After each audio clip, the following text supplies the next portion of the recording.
Another topic in our commerce class, we have discussed the commodity market in our previous episode. We have about 6 episodes that talked about the commodity market or the commodity exchange. Today we're going to look at the form of business, which is the sole proprietor. I know you used to hear that word, sole proprietor. In our objective for today, we'll explain who a sole proprietor is, and then we'll talk about ways a sole proprietor can raise capital. Who is a sole proprietor? A sole proprietor is an individual who opens a business, finance the business, carry out the day-to-day running of the business, and look forward to maximizing profits. It is most time referred to as the one-man business.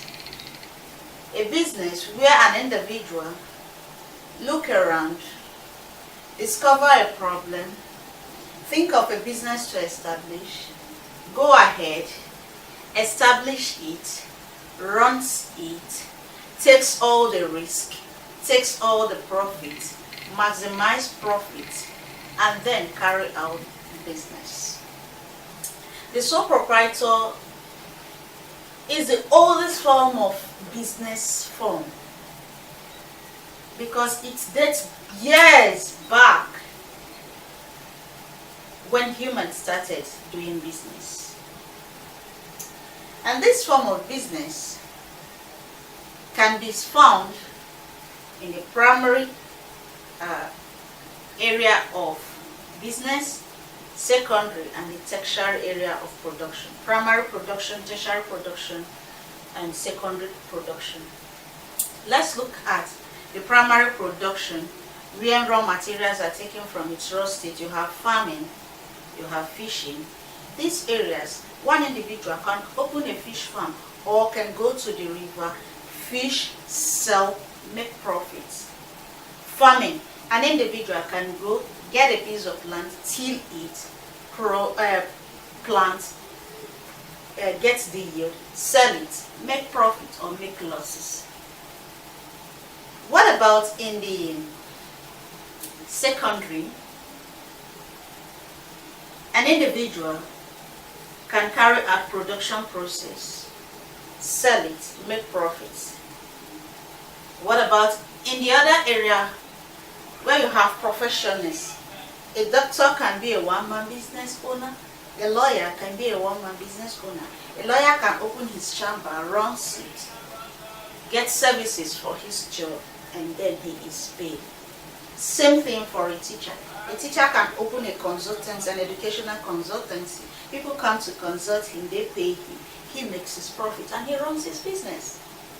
So the sole proprietor is the oldest form of business kind of setup where an individual establishes his business, runs it, take all the risk, make profit or losses. That is for a one-man business, and that is what we call sole proprietor. So one proprietor in business. So one person that is in business, that's sole proprietor. Now we have seen what a sole proprietor is. We are going to see ways that a sole proprietor gets his or her capital. Being a one-man business, being a personal business, how can he raise capital?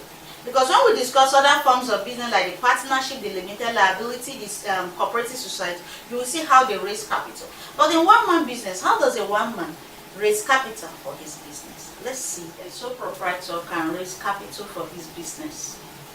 One way is personal savings. The entrepreneur or the sole proprietor have seen a business opportunity, start working towards it. He can have a 9-to-5 job or run other businesses for other people, save up for it, go and establish his business. So he do personal savings. He has been saving over the years. and then at the end of it, or he see that his savings is enough to establish the business he have in mind or she has in mind, he'll go ahead or she goes ahead and establish the business. That's one way he can raise capital. Secondly, is loan from friends and family. You have friends and you tell them, this is what I intend to do, and I think this business will thrive. And your family supports you, they give you money, they can dash you in form of gifts. Okay, let me add that here, it can be gifts.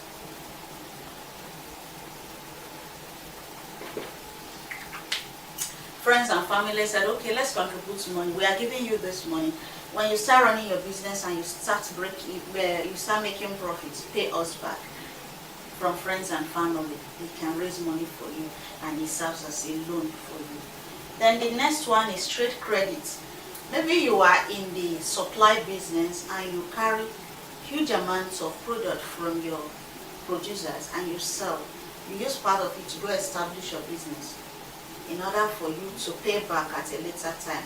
Trade credit that you've gotten from your previous suppliers. Maybe you are getting it, you are doing it for another person, and you take that credit to go start up your own business. Loan and overdraft from banks. Banks can give loan to small business owners or those coming up with their business. If you give them a good business plan and they see that your business plan is viable, they can give you loan. Or maybe you have money in the bank and you said, I need an overdraft.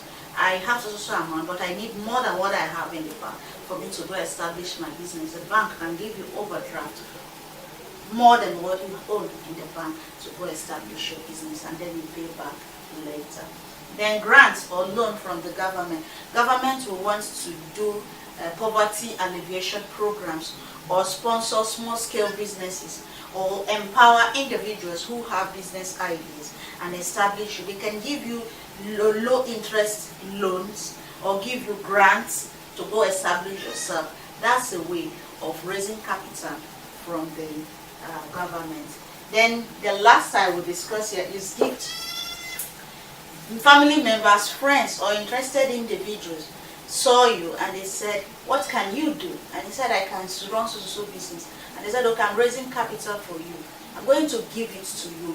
The only thing is, please be accountable to yourself. Have something you are doing and manage your life, and they give you a huge sum of money, or even if a small capital, depending on the business you are going into, and you grow it and it becomes a big empire or it becomes a good business that can take care of your everyday needs. So we see ways that a business owner or a sole proprietor can raise capital, personal savings, loans from friends and family, trade credit, loan and overdraft. Then we have grants from banks, and then lastly, gifts from individuals. This will be it in our commerce class. I hope you find value for the class, and I hope you are looking at being an entrepreneur one day, establishing your own business, running it. But what you will do is, as you grow in your business, have a team that can help you out. Sole proprietor have been the oldest form of business and is the quickest way to establish a business. So if you are looking at any business, please start up. Don't look at tomorrow. Don't look at your failure in the past. Don't fall and remain there. Establish a business, grow it gradually. It can yield better results. If you fail, you learn better and you come up with another idea. If you thrive better, you become a big empire. It was nice having you on Class Online School. Please be business inclined. That will make you more financially free and make you more stable individual. Thank you for being part of our class. Share this video, subscribe if you don't subscribe, ask your question below the comment box, add whatever you want to add in the comment box. Let us interact there. That is where you and I has to go and interact. It's not a monologue, it's a dialogue between you and I. So let's dialogue below the comment box. Thank you for always dropping by on this channel. Thank you very much, my community.